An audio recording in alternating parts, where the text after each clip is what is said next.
Chapter 18 चल रहा था correlation and regression. Correlation and regression chapter 18 का ये बच्चा आपका सेकेंड लेक्चर है। फर्स्ट लेक्चर में हम लोगों ने बात किया था बाइवेरिएट डेटा क्या होता है, कोरिलेशन एनालिसिस क्या होता है, रिग्रेशन एनालिसिस क्या होता है। कोरिलेशन एनालिसिस में दो चीज़, कोरिलेशन और कोफिशिएंट ऑफ कोरिलेशन, और कोफिशिएंट ऑफ कोरिलेशन का प्रॉपर्टीज, ये सारी चीज़ मैंने आपको बता दिया है। अब हमें इस लेक्चर के अंदर क्या करना है, ये methods to find value of R, मतलब कोरिलेशन कोफिशिएंट को निकालना ही मेन टारगेट होता है। तो इस चैप्टर में हम लोग सीखेंगे कि ये कैसे कैलकुलेट होगा। ठीक है, methods to find value of R, 4 method है। देखिए, scatter diagram, Karl Pearson covariance method, इसी का एक और नाम बोलते हैं प्रोडक्ट मोमेंट कोरिलेशन कोफिशिएंट, और ये थर्ड नाम है स्पीयरमैन्स रैंक कोरिलेशन कोफिशिएंट, फोर्थ नाम है coefficient of concurrent deviation method. 4 method है, 1 बाय 1 इन सबको हम लोग देखते हैं। ठीक है, तो जो फर्स्ट मेथड है इसको देखो, इसके बारे में क्या लिखा गया है इसको समझिए। इसके बारे में ये लिखा गया है कि ये जो मेथड है फर्स्ट स्कैटर डायग्राम, इसके बारे में लिखा है under this method only nature of correlation can be जज, पॉजिटिव, नेगेटिव और जीरो। क्वेश्चन पूछेगा आपसे कोरिलेशन के किस मेथड से सिर्फ nature of correlation can be जज, only nature of correlation can be जज। The answer is scatter diagram. अच्छा, ओनली नेचर ऑफ कोरिलेशन क्या मतलब हुआ, इतना ही आप इस मेथड से समझ सकते हो कि कोरिलेशन पॉजिटिव होगा या नेगेटिव होगा या जीरो होगा। अगर पॉजिटिव होगा तो पॉजिटिव में कितना होगा ये नहीं निकल पाएगा। ठीक है, इस मेथड से ये नहीं निकल पाएगा। तो समझाते हैं कैसे। देखो, इस मेथड में क्या होता है, हम लोग स्कैटर डायग्राम को ड्रॉ करते हैं। क्या होता है स्कैटर डायग्राम, तो आपके पास जो बाइवेरिएट डेटा दिया होगा ना, जितने भी ऑब्जर्वेशन होंगे सबका सब पेयर में होगा, एक्स और वाई होगा। तो क्या करो, एक्स एक्सिस वाई एक्सिस को ड्रॉ करो। जितने भी बाइवेरिएट डेटा, मान लो एक्स इक्वल टू 2 है, वाई इक्वल टू 3 है, तो एक पॉइंट मिलेगा, ऐसे दूसरा पॉइंट मिलेगा, तीसरा पॉइंट, चौथा पॉइंट, पाँचवा पॉइंट, छठा पॉइंट, 7, 8, 9, 10, 11, 12, जितने भी डेटा है बाइवेरिएट सबको ड्रॉ करो बाय वे ऑफ पॉइंट, मतलब representing bivariate data by way of point in the square region is called scatter diagram. और इस पॉइंट का मूवमेंट कैसा है, अगर मूवमेंट है अपवर्ड तो पॉजिटिव कोरिलेशन, मूवमेंट है डाउनवर्ड, ठीक है, थोड़ा सा डॉट डॉट आपको दिख रहा होगा, ये अगर ऐसा डाउनवर्ड मूवमेंट है तो कोरिलेशन कैसा होगा, निगेटिव। अब निगेटिव में कितना निगेटिव वो नहीं बता सकते। और अगर ऑलवर्ड है, हर तरफ बराबर है, एक तरह से ये सर्कल सा बन जाए, ऐसे ये ऐसे पॉइंट दिया हुआ है, ठीक है, ऐसे पॉइंट दिया, अगर हर तरफ बराबर हो जाए, यूनिफॉर्म डिस्ट्रीब्यूशन हो जाए, तो आर क्या होगा, जीरो। तो इस मेथड में जो बात बोला गया है वो बात हो गया ख़त्म। स्कैटर डायग्राम का मतलब representing bivariate data by way of points in X Y region is called scatter diagram. Upward में पॉजिटिव, डाउनवर्ड में नेगेटिव, और ऑलवर्ड हो जाए तो आर इक्वल टू जीरो। अच्छा, इसको और क्या बोलेंगे, इसको क्या बोलेंगे, पॉइंट का मूवमेंट कैसा है स्कैटर डायग्राम के अंदर, from lower left to upper right. Left side में देखो नीचे है, राइट साइड में ऊपर है। यहाँ पर क्या है, from upper left to lower right, तो आर क्या होगा, निगेटिव। इसको क्या बोलते हैं, इवन डिस्ट्रीब्यूशन ऑफ पॉइंट्स या uniform distribution of points in scatter diagram, तो आर क्या होगा, जीरो। ओके, तो ये चीज़ तो ठीक है, यहाँ पर ये बात हो गया। बट इसके अलावा यहाँ पर क्या कहा गया है, थोड़ा सा हम लोग एक्स्ट्रा स्टडी करते हैं। ठीक है, इसमें नोट में क्या लिखा है देखो। अच्छा, ये बात समझ में आया ना कि नेचर क्यों जज करता है, ये पॉजिटिव है, बस इतना। अब पॉजिटिव में 0.6 होगा कि 0.8 होगा ये आप नहीं बता पाओगे। ठीक, अब आज थोड़ा सा हम लोग एक्स्ट्रा स्टडी करते हैं इसके बियॉन्ड। क्या लिखा है इसको पढ़ो। If there are perfect linear relation between X Y, अगर एक्स वाई के बीच में परफेक्ट लीनियर रिलेशन है, मतलब उसका ग्राफ प्लॉट करोगे एक्स वाई के पॉइंट्स के ऊपर, तो सारे पॉइंट एक लाइन पे अगर आ जाए, परफेक्ट लीनियर रिलेशन क्या होता है, ऐसा रिलेशन y बराबर a प्लस बी एक्स, जहाँ b को हम क्या बोलते हैं, स्लोप, तो r का वैल्यू क्या होगा, +1 या -1। ये थोड़ा सा एक एक्स्ट्रा हो गया। इसका क्या मतलब हुआ, +1 या -1 होगा, किस बात पे डिपेंड करता है, स्लोप के ऊपर। अगर b नेगेटिव है, जैसे ये पॉइंट है b नेगेटिव है यहाँ पर, तो r -1 होगा। अगर b पॉजिटिव है, स्लोप अगर पॉजिटिव है, तो r क्या होगा, +1। ये नोट का मतलब समझ में आया। अगर x और y के बीच में एकदम परफेक्ट लीनियर रिलेशन हो तो एक्स वाई के बीच में अगर परफेक्ट लीनियर है तो कोरिलेशन होगा +1 या -1। अब लीनियर रिलेशन दो तरह का होगा, अपवर्ड चाहे डाउनवर्ड। अगर b पॉजिटिव है तो r होगा +1, b नेगेटिव है तो r क्या होगा -1। परफेक्ट लीनियर रिलेशन आपको कैसे दिखाई देगा, तो जैसे इक्वेशन दे दे, बिल्कुल इक्वेशन दे दिया। तो जब परफेक्ट लीनियर रिलेशन होता है बिटवीन एक्स वाई, तो मैं आपको बताऊं रेट ऑफ चेंज क्या होता है पता है, constant rate of change. Rate of change क्या होता है b, और यही b क्या होता है कांस्टेंट। रेट ऑफ चेंज क्या होता है कांस्टेंट रेट ऑफ चेंज होता है। मतलब x में एक चेंज किया तो y में 2 चेंज हुआ, फिर एक चेंज किया तो फिर y में 2 चेंज हुआ, फिर एक चेंज किया तो y में 2 चेंज हुआ। तो ऐसे रिलेशन को हम क्या बोलते हैं, perfect linear relation. Constant rate of change जहाँ हो ना, समझ जाना रिलेशन लीनियर ही होगा। दोनों बात है। कभी पूछ ले ऐसा क्वेश्चन कि if there is constant rate of change in y with respect to x, तो बताओ एक्स वाई के बीच का कोरिलेशन क्या होगा, तो +1 या -1। अब वो डिपेंड करता है स्लोप के ऊपर, कि b नेगेटिव है या b पॉजिटिव है। तो इसके लिए क्वेश्चन आपसे कैसे पूछा गया, देखो मैं यहाँ बता रहा हूँ। एग्जाम्पल 10 देखिए सॉरी। तो ऐसे अगर इस तरह से बोल दे कि परफेक्ट लीनियर रिलेशन है, तो उसमें आपको ये बात पता नहीं चलेगा कि स्लोप पॉजिटिव है या नेगेटिव है। तो उसमें आप दोनों बता दोगे, +1 होगा चाहे -1। लेकिन ऐसे पूछ ले क्वेश्चन, देखो अगर एक्स वाई के बीच का ये रिलेशन है y बराबर 3 + 2x, तो बताओ इसके बीच का कोरिलेशन क्या होगा। तो x का कोफिशिएंट क्या है पॉजिटिव, तो b पॉजिटिव है तो r क्या होगा +1। ऐसा डायग्राम बनेगा। अगर एक्स वाई के बीच का ये रिलेशन है, पूछेगा बताओ r क्या होगा, तो क्या कहोगे -1 होगा। क्यों, यहाँ पर स्लोप क्या है नेगेटिव। स्लोप आप समझ रहे हैं ना, एग्जाम्पल 11 में स्लोप कब दिखाई देगा। एग्जाम्पल 11 है ना, क्या लिखा है 2x + 3y + 8 = 0। इक्वेशन ऐसा होना चाहिए y बराबर a + bx। तब जो ये b होता है, ये b क्या कहलाता है उस केस में, स्लोप कहलाता है। तो यहाँ से अगर आप सोल्व करेंगे तो कैसे निकलेगा स्लोप पता है, 8 को उधर भेजो, 2 को भी उधर भेजो, और फिर y बराबर निकालोगे तो क्या मिलेगा -8/3 -2/3x। अब ये इसका स्लोप आ गया। अब देख लो ये क्या है इसका b, और जो क्या है नेगेटिव, इसका मतलब r क्या होगा -1। तो इस नोट का मतलब यही है, ठीक है।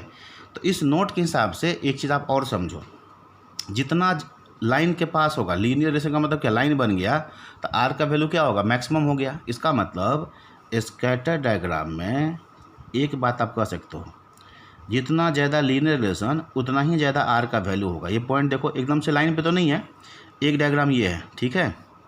कभी ऐसा क्वेश्चन पूछा नहीं है, बट आ जाए तो आप गलती ना करो, ठीक है। और ऐसा क्वेश्चन कहीं पर आपको मिलेगा भी नहीं, किसी भी बुक में मैंने नहीं देखा ऐसा क्वेश्चन।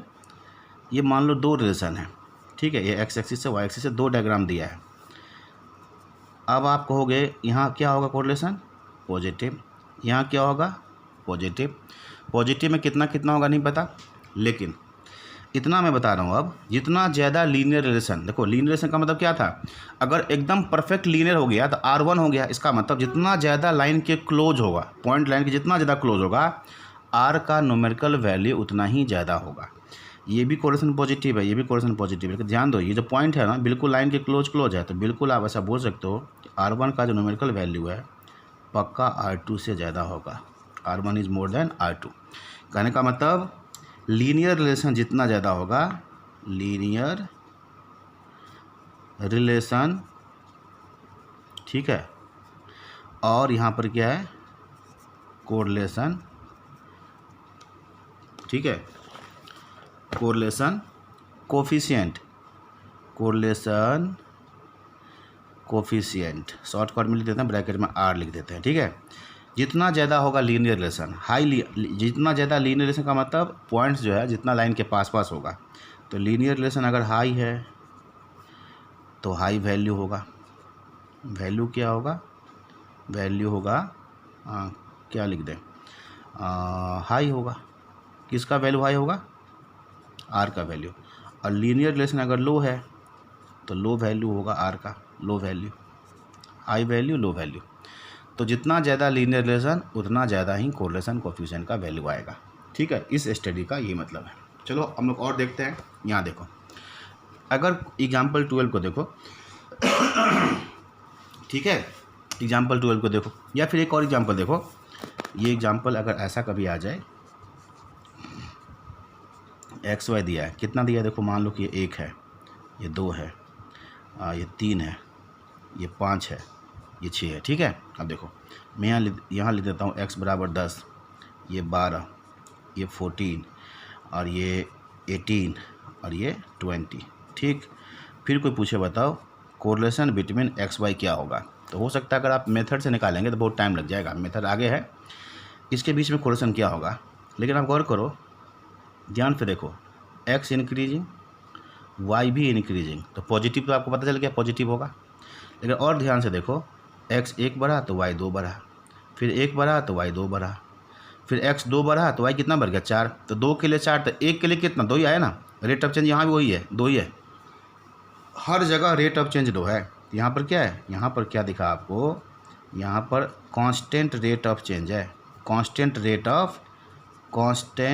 ऑफ चेंज है, कितना 2 के चेंज है वाई में।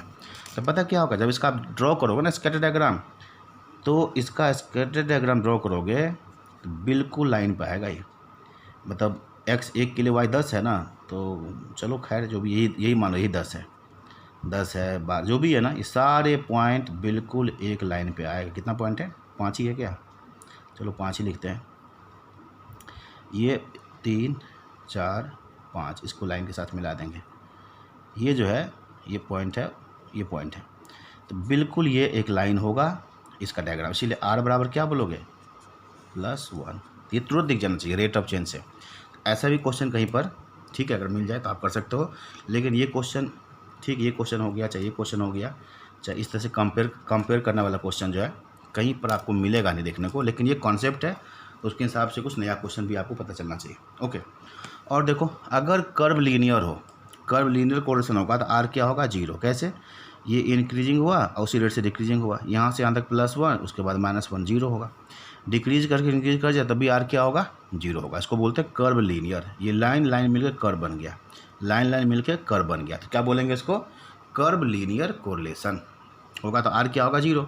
अच्छा, कर्व लीनियर जो होगा उसको तो आप यहाँ से देख लिए, लीनियर भी आपको डायग्राम पर दिख गया, जैसे इसको देख के आपने समझ लिया ना कि ये लीनियर है, r1 होगा, तो डायग्राम कैसे देखोगे डेटा कि उसको देखने के बाद पता चल जाए कि वो कर्व लीनियर होगा। तो ये देखो यहाँ इसमें दोनों में क्या हो रहा है पता है, इस दोनों डायग्राम में क्या हो रहा है, x इंक्रीजिंग हो रहा है, x इंक्रीज कर रहा है। देखो ध्यान से यहाँ घूम के आओगे ना, तो x यहाँ से यहाँ पहुँच गया, लेकिन y क्या हो रहा है, y शुरू में बढ़ा फिर घटा। यहाँ पर देखो यहाँ से यहाँ तक x इंक्रीज कर रहा है, लेकिन y क्या है, डिक्रीज करके इंक्रीज किया।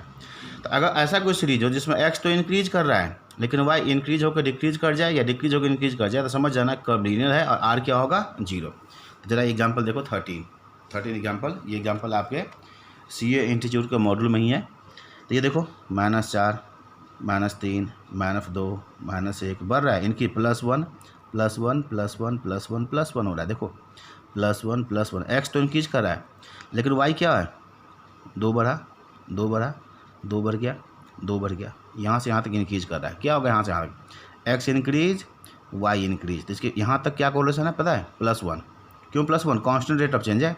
इसके बाद देखो x इंक्रीज, यहाँ y क्या है डिक्रीज, तो -1, कुल मिला के r क्या होगा 0। तो इस डेटा को देख के भी आप समझ जाओगे कर्व लीनियर है। ओके, उसके बाद कुछ डायग्राम आप ये भी देख लो, स्केलर डायग्राम जो ऐसे कहीं आ जाए, ये देखो ध्यान से, अगर ऐसा आ जाए, ये सब पॉइंट है स्केलर डायग्राम, ऐसा लाइन बन गया, ऐसा लाइन बन गया, तो क्या कहोगे r0 बोलोगे। बताओ क्यों, क्योंकि x में तो चेंज हो रहा है लेकिन y में कोई चेंज नहीं हो रहा है, there is no change in y। x में चेंज होने से y पे कोई फ़र्क नहीं पड़े, इसका मतलब r क्या है 0। या ऐसा डायग्राम बन जाए स्केलर डायग्राम ऐसे, ये तो बताओ r क्या होगा 0, r क्या होगा 0। ठीक है, क्यों, y में चेंज तो हो रहा है बट x में कोई चेंज नहीं हो रहा है, y में चेंज हो रहा है but there is no change in x। तो आपका ये मेथड कंप्लीट हो गया, बिल्कुल कंप्लीट हो गया। इसके बाद आज बच्चे दूसरा मेथड है, दूसरा मेथड क्या है, थोड़ा सा लिख ही देते हैं दूसरा मेथड को। दूसरा मेथड का नाम तो आपको पता ही है, यहाँ पर ये सेकेंड मेथड है कार्ल पियर्सन, कार्ल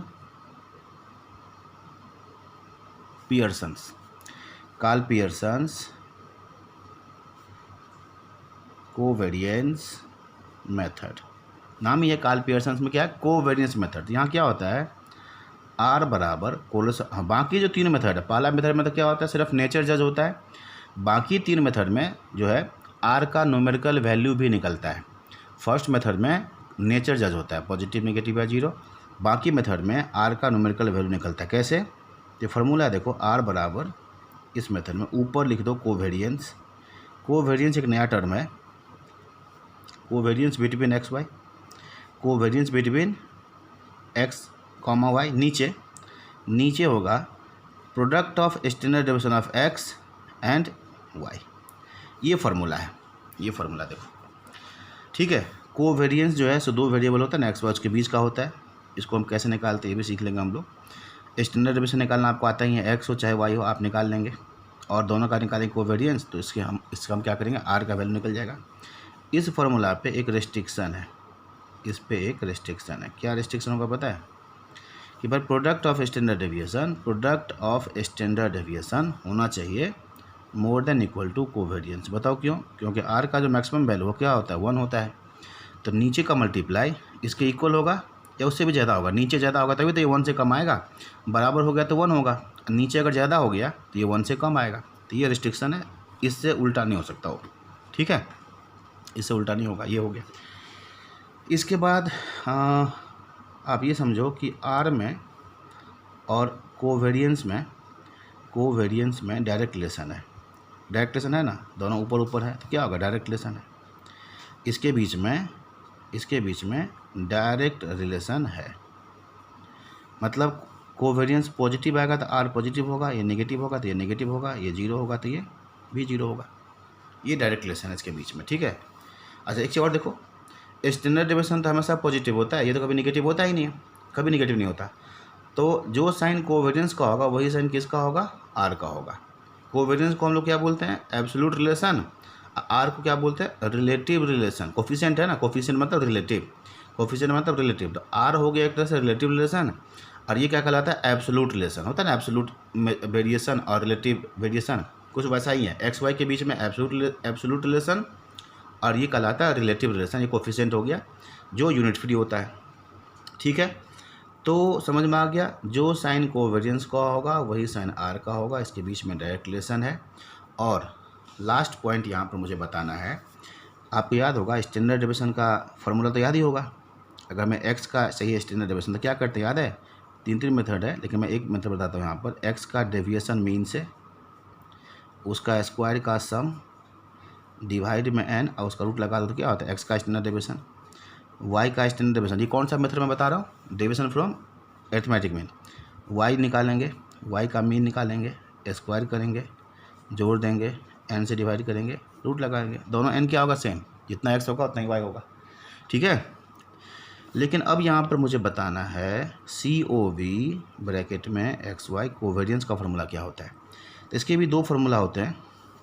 दो फार्मूला क्या होगा, एक तो मीन से ले लो deviation, X minus X mean, और वाई माइनस वाई मीन आप निकाला हुआ है ना, दोनों को मल्टीप्लाई कर दो, अब फिर जोड़ के एन से डिवाइड करो। ये फार्मूला है, ऐसे लगा सकते हो आप, ठीक है। या फिर इसमें डायरेक्ट मेथड का एक और फार्मूला, डायरेक्ट मेथड में फार्मूला है, दोनों को सीधा एक्स वाई को मल्टीप्लाई करके एन से डिवाइड करो, अब माइनस में क्या करो, एक्स का मीन इंटू में वाई का मीन। तो ये कोवेरिएंस का फार्मूला आ गया। अगर आप लॉन्ग मेथड में जाओगे तो ऐसे निकालो, कोवेरिएंस निकालो, फिर ऐसे निकालो एक्स का स्टैंडर्ड डेविएशन, वाई का स्टैंडर्ड डेविएशन, फिर आर निकल जाएगा, लेकिन उसमें टाइम लग जाएगा।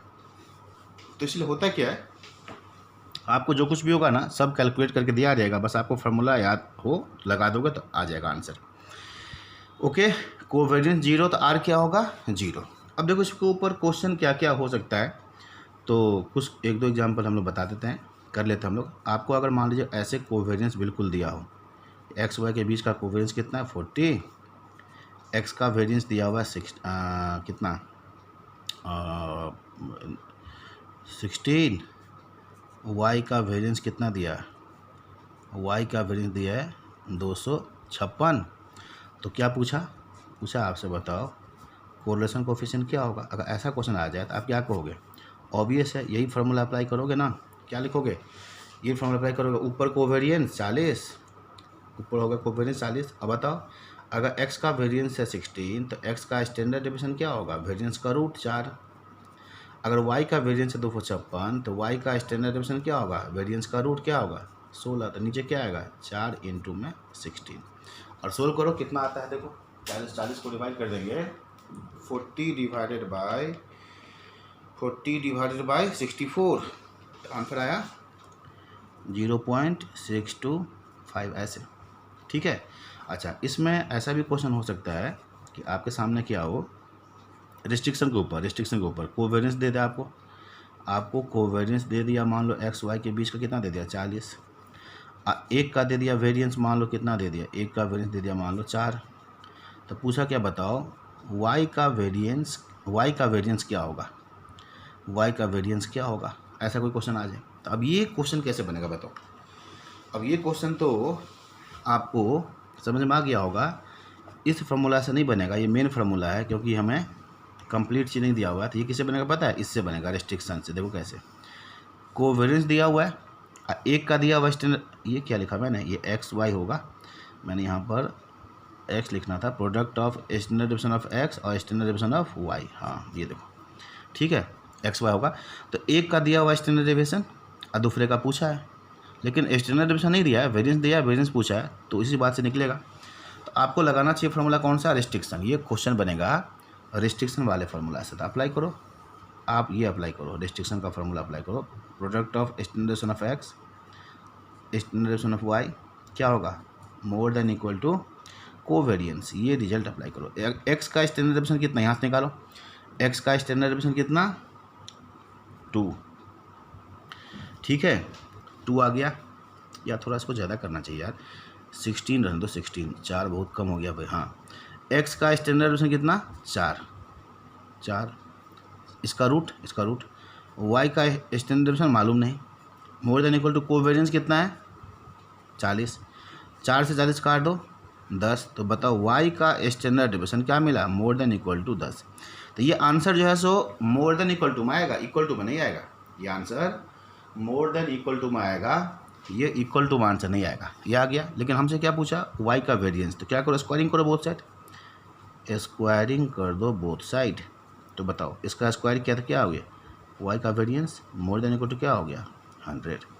तो फाइनली आपको ये ऑप्शन चूज करना है, मोर देन इक्वल टू भी होना चाहिए, मोर देन इक्वल टू दोनों होना चाहिए। तो ये क्वेश्चन हो गया। अच्छा कभी क्या हो कि ऐसा चीज़ आ जाए, देखो उसको हम क्या पढ़ेंगे ज़रा ध्यान से देखना, ये सब बहुत बार हम लोग पढ़ चुके हैं। ये क्या है, सम, किसका सम है, तो sum of square of deviations from arithmetic mean in series X. इसको हम क्या पढ़ेंगे, sum of square of deviations, ठीक है, sum of square of deviations from arithmetic mean in series Y. अगर ये ऐसे लैंग्वेज में दे देना तो n से डिवाइड करके रूट लगा दोगे तो सीधा आ जाएगा स्टैंडर्ड डेविएशन। ठीक है, या फिर यहाँ आ जाओ, इसको क्या पढ़ेंगे, इसको पढ़ेंगे सम, किसका सम, तो प्रोडक्ट ऑफ डेविएशंस, ये x का डेविएशन है, y का डेविएशन है, उसका मल्टीप्लाई है। तो sum of product of deviations in series x and in series y from their arithmetic means. अगर ये दे दिया और उसको n से डिवाइड कर दोगे तो क्या होगा, कोवेरिएंस आ जाएगा। अब ध्यान दे रहे हैं, ये सब चीज़ अगर आपको दे दे डायरेक्ट, ठीक, तो फटाफट कोवेरिएंस आ गया, स्टैंडर्ड डेविएशन आ गया, तो r का वैल्यू मिल जाएगा। या मान लो ऐसा दे दे कभी कि sum of product of deviations from arithmetic mean in series x and y ई 0। अगर ये 0 है तो कोवेरिएंस 0 है, कोवेरिएंस 0 है तो r क्या होगा 0। तो ऐसे क्वेश्चन आ सकता है, ये ध्यान रखना। मैं आपको क्वेश्चन दिखाता हूँ, क्वेश्चन थोड़ा सा खोजना पड़ेगा, लेकिन आप ये देखो, मल्टीपल चॉइस क्वेश्चन करना है आपको, मैंने बताया था ये मल्टीपल चॉइस क्वेश्चन में ही जाके आप देखोगे। ठीक है, ओके, ये देखो, एक तो आप ये क्वेश्चन देखो 34 नंबर क्वेश्चन देखो, दिख रहा है क्वेश्चन नंबर 34। ये देखो आप क्या लिखा है, sum of product of deviations of X Y series from their means. Product of deviation of X Y कहाँ से, मीन से, और दिया 0। तो क्या पूछा है, कोफिशिएंट ऑफ कोरिलेशन क्या होगा, तो क्या होगा 0। क्योंकि वो जो है ना वो जीरो दिया हुआ है तो कोवेरिएंस जीरो हो गया और इसीलिए कोरिलेशन भी क्या होगा जीरो। तो ये एक क्वेश्चन है सिंपल सा। लेकिन एक क्वेश्चन आप और देखो, क्वेश्चन नंबर ये देखो 18 नंबर क्वेश्चन देखो 18 जरा देखो ढंग से। इसमें सब कुछ कैलकुलेट करके दिया हुआ, सीरीज एक्स सीरीज वाई, दोनों में n कितना है 15, ये एक्स का मीन ये वाई का मीन। अब जो लैंग्वेज उसको बोलो sum of squares of deviation from mean, ये एक्स का ये वाई का। तो मैं इसका सॉल्यूशन यहीं पे लिखता हूँ। बताओ ये 136 क्या है, समझ में आया क्या है? सम मतलब सिग्मा किसका, सम किसका, स्क्वायर ऑफ डेविएशन मतलब एक्स का डेविएशन कहाँ से, मीन से, उसका स्क्वायर उसका सम दिया हुआ है। इसका मतलब ये दिया हुआ है ऐसा 136। ये वाई में दिया हुआ था वाई का डेविएशन मीन से, उसका स्क्वायर और उसका सम दिया हुआ है 138। और ये क्या दिया, ये देखो sum of product of deviation of series X Y from mean, इसका मतलब ये एक्स का डेविएशन मीन से वाई का डेविएशन मीन से, दोनों का प्रोडक्ट उसका समेशन दिया हुआ 122। तो कुछ आइडिया लग गया? बताओ क्या आइडिया लगा? तो इन सब से आप क्या करोगे बताओ, यहाँ से क्या निकालोगे, स्टैंडर्ड डेविएशन ऑफ एक्स। कैसे? तो डायरेक्ट निकालो। क्या होता है फॉर्मूला, 136 डिवाइड में n 15 और उसका रूट सीधा निकालते। देखो 136 ये हो गया सिग्मा स्क्वायर वाला ऊपर डिवाइड में कितना 15, ये इक्वल आ गया, इसका रूट का ये रूट क्या मिला, ये स्टैंडर्ड डेविएशन ऑफ एक्स का 3.01। बताओ यहाँ से y वाले में क्या करोगे, 138 डिवाइड में 15 इक्वल ये रूट, ये मिला 3 y का स्टैंडर्ड डेविएशन मिल जाएगा 3.03। और यहाँ से क्या मिलेगा, इसको डिवाइड करेंगे 15 से, क्या है कोवेरिएंस। तो कोवेरिएंस का फॉर्मूला क्या होता है, ये ऊपर और नीचे में खाली n होता है कोवेरिएंस। तो यहाँ से क्या निकल जाएगा कोवेरिएंस। तो मैं डिटेल में बता देता हूँ कोवेरिएंस कैसे निकलेगा। ये ऊपर होता है नीचे n होता है, 122 को डिवाइड करो 15 से, ये क्या मिला 8.133। तो बताओ r बराबर क्या होगा, कोवेरिएंस ऊपर r बराबर क्या होगा, कोवेरिएंस 8.1333 ऊपर और नीचे में product of standard deviation 3.01 into 3.03। तो मेरे पास तो लिखा हुआ है, इसी को डिवाइड कर देते हैं, डिवाइडेड बाई 3.01 और फिर से डिवाइडेड बाई 3.03 इक्वल कर देखो 0.89 कैसा, पॉजिटिव का 0.89। तो ऑप्शन क्या है इसका, बी। तो ऐसे क्वेश्चन आ जाए, सब कुछ दिया हो तो ऐसे निकल जाएगा, या फिर इसी, ठीक है। तो ये जो आपका मेथड है, ये कौन सा मेथड है, सेकेंड मेथड, ये मेथड आपका हो गया, ठीक है। बाकी जो मेथड है उसको भी हम लोग करते हैं, ठीक है, उसको भी करते हैं, लेकिन अगले वीडियो में करते हैं।